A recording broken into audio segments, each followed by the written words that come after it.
Et donc bonjour tout le monde, j'espère que vous allez tous très bien. Aujourd'hui on se retrouve pour une nouvelle vidéo consacrée à la série Riverdale. La saison 4 est terminée et donc je me suis dit c'est le bon moment pour sortir une vidéo théorie sur la saison 5 de Riverdale qui a été confirmée depuis un bon bout de temps maintenant. J'ai vraiment énormément de théories pour cette saison 5 et c'est vrai qu'au vu de la fin de la saison 4 un petit peu prématurée, j'ai envie de dire, il y a pas mal de choses qui ont fuité, que ça soit de la part du scénariste, que ça soit de la part de la production, tout ça. Enfin bref, il y a plein de choses qui ont fuité, il y a pas mal de théories à faire pour la saison 5 de Riverdale. Bref, commençons sans plus attendre parce que là, ça va être une grosse vidéo. C'est parti.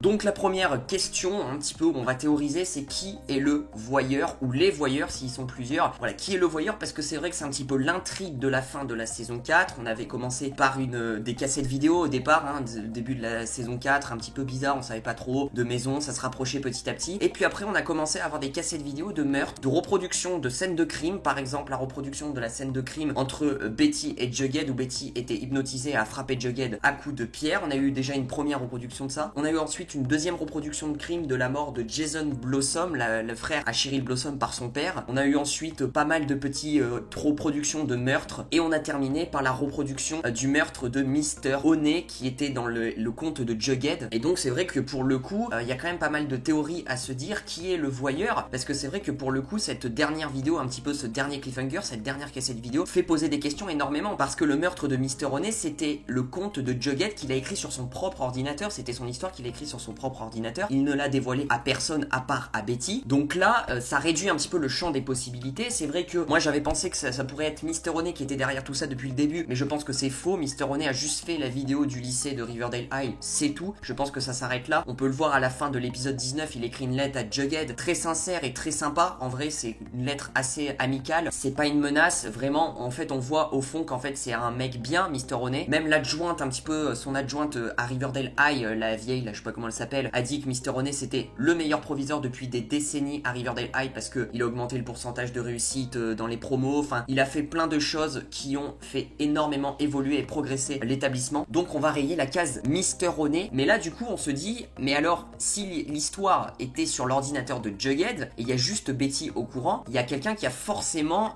eu l'histoire et du coup il y a quelqu'un qui a forcément piraté l'ordinateur à Jughead, parce que ce n'est pas possible sinon d'avoir la scène en fait, la scène du meurtre de Mr. Honey avec toute la bande à Archie avec les masques qui tue Mr. Honey, un petit peu comme réellement ce qu'on a vu dans l'épisode 19, l'histoire de Jughead. Donc qui a pu entre guillemets pirater, c'est plus ça la question, qui a pu entre guillemets pirater l'ordinateur de Jughead. Et pour le coup il n'y a pas 36 000 théories. Moi je pense que ça pourrait être Charles Smith qui a pu du coup pirater l'ordinateur à Jughead et qui a pu un petit peu lire l'histoire que Jughead a écrit pour reproduire un petit peu la scène de crime en cassette vidéo. Ça m'étonnerait pas que ça soit Charles Smith, parce que déjà dès le début de la saison 4 on a vu que c'était un traître, parce qu'il a une intrigue avec Chick et il était en couple avec Chick. Malgré que toute la saison 4 il a aidé nos protagonistes principales à résolver des enquêtes, Charles Smith est quand même de base un méchant, il est allié avec Chick, il veut faire sortir de prison Chick, donc c'est un bad guy. Et si vous vous rappelez, au début de la saison 4, Charles Smith a piraté le portable de Betty Cooper pour avoir toutes les informations sur son portable et pour la contrôler à distance. Ça m'étonnerait pas que Charles Smith ait fait pareil pour l'ordinateur à Jughead. Donc pour le coup, en plus, ce qui est assez intéressant, c'est que Charles Smith travaille comme par hasard au FBI, qui est pour moi, je pense, le métier le plus idéal quand tu veux espionner les gens, quand tu veux savoir pas mal d'informations sur des personnes. Donc tout ça pour dire que Charles Smith pourrait être le voyeur tant attendu. Après, je pense que Charles Smith, c'est juste le voyeur un petit peu à distance, et je pense que ces personnes qu'on voit à chaque fois dans les cassettes vidéo qui reproduisent des scènes de crime et qui tuent des gens, et ben je pense que ces personnes-là, ça pourrait être déjà des alliés à Charles, bien sûr, ils sont en contact, mais pourquoi pas, ça pourrait être la bande de Terry, je sais pas si vous vous rappelez, Terry, qui est un petit peu le concurrent de Reggie, un petit peu avec les sites de chatouille, et Reggie avait menacé Terry à la fin de l'épisode 18, donc Terry, pourrait être très probable que Terry avec sa bande soit en équipe avec Charles Smith à distance, et que c'est eux qui tuent des innocents à chaque fois, parce que là par exemple la dernière cassette vidéo on voit Mr. Honey avec le masque, ça doit être un innocent. Pareil, il y a une autre autre vidéo où c'était Betty qui mettait un coup de pierre à Jughead, pareil sous le masque de Jughead, je pense que c'était un innocent, parce que son cœur battait, et c'était pour le coup je pense pas une mise en scène, parce que là réellement il meurt à chaque fois les personnes, donc c'est la seule hypothèse qui pourrait être probable, à savoir qui est le voyeur et qui sont ces gens qui tuent des innocents. Ensuite on va vite fait parler de Mr. Honey dans la saison 5 de Riverdale. Donc je vous le rappelle avant que les 3 premiers épisodes de la saison 5 seront les 3 derniers épisodes de la saison 4 qui n'ont pas pu être tournés. Donc il y aura bel et bien un bond dans le temps dans la saison 5 de Riverdale, mais à partir du coup de l'épisode 4 de la saison 5, car l'épisode 1, l'épisode 2, l'épisode 3 de la saison 5 seront la suite de l'épisode 19 de la saison 4. Et du coup je voulais parler vite fait de Mr. Honey, un petit peu dans la saison 5, comment on va le voir, parce que c'est vrai que Mr. Honey du coup à la fin de l'épisode 19 il va à Stonewall Prep, il envoie une lettre à Jughead, bon ça on met de côté, mais il va à Stonewall Prep quand même, c'est pas comme s'il allait ailleurs, il va à Stonewall Prep. En plus à Stonewall Prep on a déjà eu, je pense, un petit peu toute l'intrigue de la mort de Jughead, Brett, Donna, le professeur Dupont, enfin Monsieur Chipping aussi, enfin vraiment on a eu une grosse intrigue à Stonewall Prep, et du coup c'est assez bizarre que Mr. Honey retourne à Stonewall Prep. Je pense que ça peut être intéressant du coup si on fait le bond dans le temps de 5 ans dans la saison 5, de voir un petit peu l'évolution de Mr. Honey en tant que directeur à Stonewall Prep, enfin de voir un petit peu comment ça se passe, et je pense qu'on perdra pas de vue Mr. Honey. Je pense que les scénaristes vont toujours prendre en compte Mr. Honey, et je pense qu'on le verra toujours, parce que mine de rien c'est un personnage qui est hyper mystérieux et qui est quand même assez intéressant, on a envie de savoir un peu plus sur lui, donc peut-être qu'il y aura des intrigues un petit peu parallèles à Stonewall Prep, un petit peu, où du coup on aura un lien avec Mr. Honey qui est le proviseur, etc. Peut-être que du coup comme on va retourner un petit peu à Stonewall Prep avec Mr. Honey, on en saura un peu plus sur Mr. Chipping, qui oui, moi je pense qu'il est pas réellement mort, après chacun ses théories, mais c'est vrai que je pense qu'il est pas réellement mort, parce que on en a jamais parlé après, on n'a jamais retrouvé le corps, enfin bref, c'est assez bizarre cette histoire. Ensuite je vais vite fait parler du premier épisode du coup de la saison 5, qui sera entre guillemets l'épisode 20 de la saison 4, qui selon Roberto Aguirre Sacasa avait été tourné à moitié, donc c'est pour ça pour le coup qu'ils n'ont pas pu le diffuser, et qui parlerait justement du bal de promo. Donc dès que le tournage va reprendre, ils vont finir cet épisode 20, parce qu'il restait que 2 jours de tournage avant que la production soit arrêtée. Donc Roberto Aguirre Sacasa a confirmé bel et bien que l'épisode 20, 21, 22 prévu pour le coup de la fin de la saison 4, qui seront les 3 premiers épisodes de la saison 5, leur scénario est terminé, vraiment tout est terminé, ils ont plus qu'à passer à la phase de tournage, et depuis la crise sanitaire l'équipe travaille à distance pour écrire le scénario de la suite de la saison 5 et de ce bond dans le temps, un petit peu comment ils vont essayer de mettre tout ça en avant. Et du coup l'avant-première, c'est-à-dire le premier épisode de la saison 5 de Riverdale, Roberto Aguirre Sacasa a déclaré justement qu'il y aurait des tensions un petit peu, et que le retour un petit peu du couple Barchi, un petit peu du bisou qu'il y a eu entre les deux personnages va refaire surface pendant le bal de promo, et du coup ça serait un petit peu le drama teenager, c'est-à-dire que ce serait à partir de là où Jughead et Veronica apprendraient que Betty et Archie ont eu une relation et se sont embrassés et ont passé du temps ensemble secrètement, et ça serait à partir de là que tout pèterait. Vous allez me dire mais comment ils vont apprendre ce bisou entre Betty et Archie, parce que c'est vrai qu'il y a que Betty et Archie qui étaient au courant pour le coup. Et ben non, ça pourrait être un petit peu sous-entendu, parce que rappelez-vous, la mère de Archie Andrews avait entendu la chanson que Archie avait écrite pour Betty et que Archie chantait dans sa chambre, et la mère de Archie est rentrée dans sa chambre en disant Veronica va être très contente de cette musique, vraiment elle est super, et ça se trouve cette musique Archie pourrait la chanter au bal de promo, et pensant que cette musique serait dédiée à Veronica, Veronica se douterait que cette chanson en fait était dédiée à Betty Cooper. Ça pourrait être un petit peu le truc assez sympathique qui pourrait lier le bal de promo justement et un petit peu l'attention et le bisou qui reviendrait, ça pourrait lier un petit peu ces deux intrigues. Voilà, comme dit Roberto Aguirre Sacasa, attendez-vous dans ce premier épisode de la saison 5 à beaucoup de drames relationnels, donc on verra bien comment ils vont apprendre ce bisou entre Betty et Archie, mais dans tous les cas ils vont l'apprendre, et en plus ça va péter en plein milieu du bal de promo en public, donc je pense que ça peut être hyper cool. Pour le coup je suis assez content, parce que c'est vrai que ça faisait longtemps qu'on n'avait pas vu nos 4 protagonistes principales en tension réelle, parce que là ça va être vraiment une tension, ça va être sympa de les voir se disputer, quitte vraiment à se battre et tout, ça peut être vraiment cool, le dawa un petit peu, le bordel en plein bal de promo. Franchement, ça faisait longtemps qu'on n'avait pas vu un bordel comme ça dans Riverdale, donc franchement j'ai hâte. Ensuite on va parler très rapidement de Veronica et Katy Keene, un peu le parallèle, le crossover, le spin-off Katy Keene. Et donc on sait que la saison 1 de Katy Keene se passe 5 ans après la saison 4 de Riverdale. Donc du coup comme on va faire un bond dans le temps de 5 ans dans la saison 5, et qu'on sait que Veronica en plus va partir à une université à New York, on pourrait donc voir un duo Katy Keene et Veronica. On a déjà eu une apparition de Katy Keene dans la série Riverdale, où Veronica allait à New York, allait voir Katy Keene, je crois que c'était au milieu de la saison 4. Mais là pour le coup je pense que comme Veronica va rester à New York pour faire ses études à l'université de New York, et ben elle va faire duo avec Katy Keene qui elle aussi est à New York. Et je pense que dans la saison 2 par exemple de Katy Keene, on pourrait voir vraiment beaucoup de scènes, beaucoup d'épisodes avec un duo Veronica-Katy Keene qui pourrait faire un petit peu le crossover, qui pourrait amener encore un peu plus de fraîcheur. Et pourquoi pas à l'occasion dans la saison 5 de Riverdale, quand on fera un bond dans le temps de 5 ans, on verrait Katy Keene qui arriverait à Riverdale peut-être pour rencontrer nos autres protagonistes et pourquoi pas faire un petit peu ce lien entre les deux mondes, un petit peu comme on essaye de faire entre les nouvelles aventures de Sabrina et Riverdale, même si là c'est un peu plus compliqué. Donc déjà ne vous inquiétez pas parce que je pense qu'on aura des réponses pour que ça soit l'intrigue de Charles et Chick. C'est vrai que on n'a aucune réponse encore, on n'a pas de fin en fait à cette histoire, mais ne vous inquiétez pas parce que les scénarios ont déjà été écrits et les 3 premiers épisodes de la saison 5 seront justement l'épisode 20, 21, 22 de la saison 4 et forcément on va répondre à cette intrigue entre Charles et Chick, donc on saura tout dans les 3 premiers épisodes. On saura aussi un petit peu l'intrigue de Hiram Lodge, comment il va s'en sortir avec ce meurtre, etc. Et donc on va voir comment ça va évoluer aussi avec le bisou entre Archie et Betty qui va être révélé au grand public. Et c'est vrai que pour le coup ce bisou là est une petite bombe à retardement qui va exploser début de saison 5. Ça va être énorme. Dès le début de la saison 5 on va avoir des grosses tensions, de la grosse action, ça va être énorme. Et donc du coup parfaite transition pour parler du couple Bugged, un petit peu de l'avenir dans la saison 5. Donc déjà le couple Bugged, je pense ça va rompre direct parce qu'on sait que le bisou entre Archie et Betty va être révélé au grand public. Du coup Jughead je pense ne voudra plus parler à Betty, il y aura de grosses tensions. En plus on sait que dans la saison 5 Betty va elle aller à l'université de Yale et que Jughead semble fréquenter l'université de l'Iowa, donc ils vont être tous les deux séparés. Mais je pense que quand même au début de la saison 5, malgré cette grosse tension qui va y avoir, vraiment qui va péter, malgré que le couple je pense va rompre, ils vont quand même résolver l'intrigue ensemble, à savoir qui est le voyeur, parce que c'est vrai que jusqu'à là ils étaient encore ensemble à résolver un petit peu l'intrigue avec Charles Smith à côté en fait. Donc je pense qu'ils vont continuer à résolver l'intrigue. Et Roberto Aguirre Sacasa a déclaré que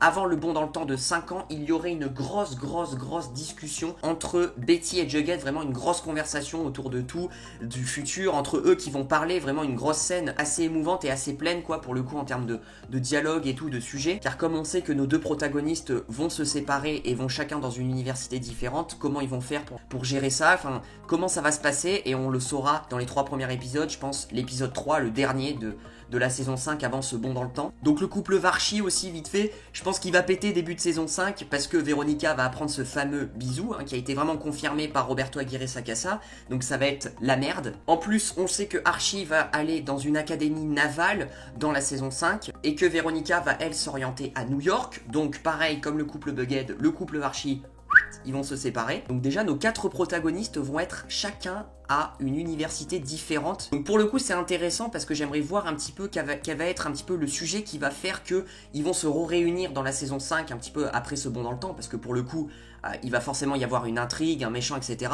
Et pour le coup ils vont forcément se réunir. Donc le couple Varchi ça va être compliqué qui continue je pense, parce que en plus selon Roberto Aguirre Sacasa, l'histoire d'amour entre Archie et Betty est loin d'être terminée. Donc quant à ce mec là qui est un petit peu le big boss de la série Riverdale qui déclare ça, je pense que ça va être un petit peu compliqué. Et donc du coup, est-ce que il pourrait y avoir, après ce bond dans le temps de 5 ans, ben justement, réellement, le couple Barchi, réellement au grand jour, et qui serait vraiment formé, et qu'ils auraient une maison, par exemple, comme ils deviendraient adultes, et ils ont fini leurs universités, par exemple, ils auraient une maison, et ils seraient en couple réellement. Ça serait pour le coup une belle conclusion, on va dire, entre guillemets, parce que c'est vrai qu'au début, ben, ils s'aimaient un petit peu, mais Archie voulait pas trop, ensuite Betty a un peu refusé en saison 4, enfin, ils ont jamais avoué et tout, et le fait qu'ils finissent réellement ensemble, là, pour le coup, ça serait cool, malgré que Jughead, c'est mon personnage préféré et ça me ferait clairement chier, mais ça pourrait être énorme de voir un bond dans le temps de 5 ans, genre 5 ans plus tard, et on voit directement une baraque avec Archie et Betty qui s'embrassent et tout, avec des gosses et tout. Enfin, ça pourrait être probable, hein, mine de rien. Ensuite on va parler du couple Cheryl et Tony, le couple Shawnee, qui là je pense dans cette saison 5 ça va être un petit peu spécial pour le coup, parce que figurez-vous que dans les 3 derniers épisodes de la saison 4 qui étaient prévus et qui seront les 3 premiers épisodes de la saison 5, il y aura un épisode où on va en apprendre plus sur le passé de Tony, ça c'est confirmé, et on va en apprendre vraiment plus sur son passé et sur sa famille. Et sa famille apparemment a des opinions bien opposées à la famille Blossom, parce que la famille Blossom a volé les terres de la famille de Tony, donc il y a réellement des tensions entre les deux familles.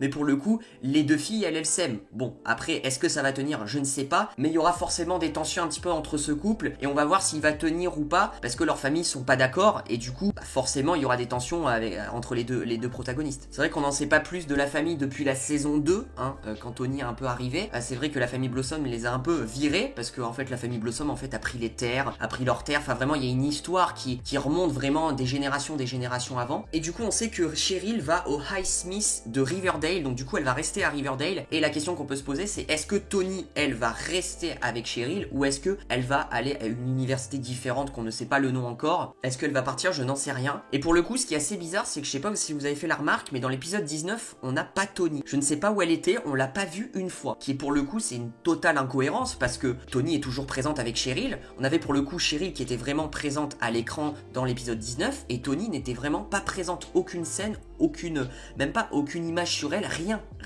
Alors est-ce que c'est tout simplement le fait que c'est une petite incohérence et il y a rien d'important, ou est-ce que Tony lui est arrivé quelque chose? Ça pourrait être aussi intéressant. Peut-être que Tony, elle a un problème, et peut-être que ce problème on en saura plus sur son épisode entre guillemets qui sera un peu dédié à elle, début de saison 5. Je sais pas ce que vous en pensez. Moi je pense que c'est tout simplement une petite incohérence. C'est juste que elle est présente, il y a rien de grave, mais c'est juste que comme il voulait se concentrer sur la bande Archie, que Tony ne faisait pas partie encore un peu de la bande, qui pour le coup est assez surprenant parce qu'il y a Reggie qui était présent, il y avait Kevin aussi, et il n'y a pas Tony. C'est bizarre parce que Tony c'est un personnage secondaire, mais bon bref. Et peut-être pour le coup, du coup, ils ont dit bon Tony, tu peux rester chez toi, t'es toujours vivante dans la série, il y a aucun problème, tout se passe bien chez toi, mais tu restes chez toi et on n'en parle pas parce que voilà, ça fait trop de merde. Peut-être que l'actrice pouvait pas aussi, je ne sais pas. Je sais pas si vous avez des théories vous sur Tony là, ce qui s'est passé là, parce que c'est assez bizarre pour le coup. Et du coup, ça serait intéressant peut-être de voir une Tony Topaz qui, si elle prend un peu son chemin de son côté, pourrait un petit peu reprendre un petit peu la flamme des serpents, parce que c'est vrai que là, jusqu'à là maintenant, elle est dans un autre gang un petit peu avec Cheryl, c'est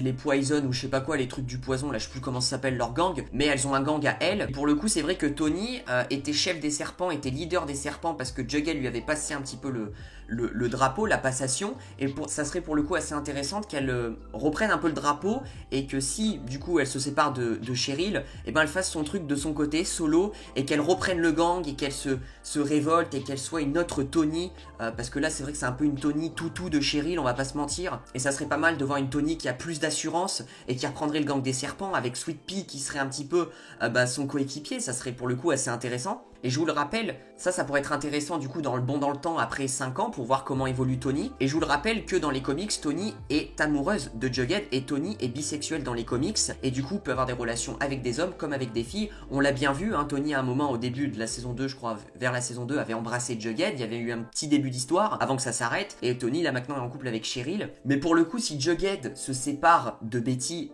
et qu'il prend son chemin de son côté, et que Tony se sépare aussi, pourquoi pas retrouver ces deux personnages en couple? Eh ouais, on avait vu un début d'histoire, et pourquoi pas le reprendre cette histoire, parce que ça peut être hyper intéressant pour le coup, ça pourrait ouvrir de nouvelles voies pour nos personnages. Je sais pas ce que vous en pensez, mais si Jughead a été déçu de Betty et que Jughead en a fini avec Betty, pourquoi pas Tony avec Jughead?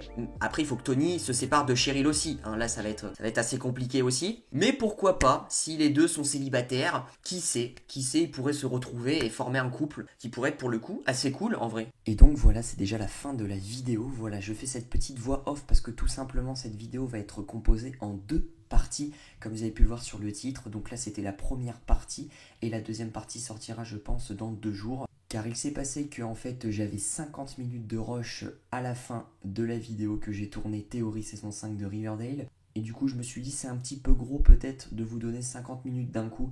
Donc j'ai préféré le composer en 2 parties. Donc une prochaine partie un petit peu aussi de 1/4 d'heure 20 minutes sortira logiquement dans 2 jours. Voilà, n'hésitez pas en tout cas à lâcher le petit pouce bleu, c'est une vidéo qui m'a pris énormément de temps dans le montage. N'hésitez pas à soutenir la chaîne, à vous abonner, à activer la cloche des notifications pour ne rater aucune de mes vidéos. Et moi je vous dis à très vite pour la partie 2. Prenez soin de vous. Ciao ciao.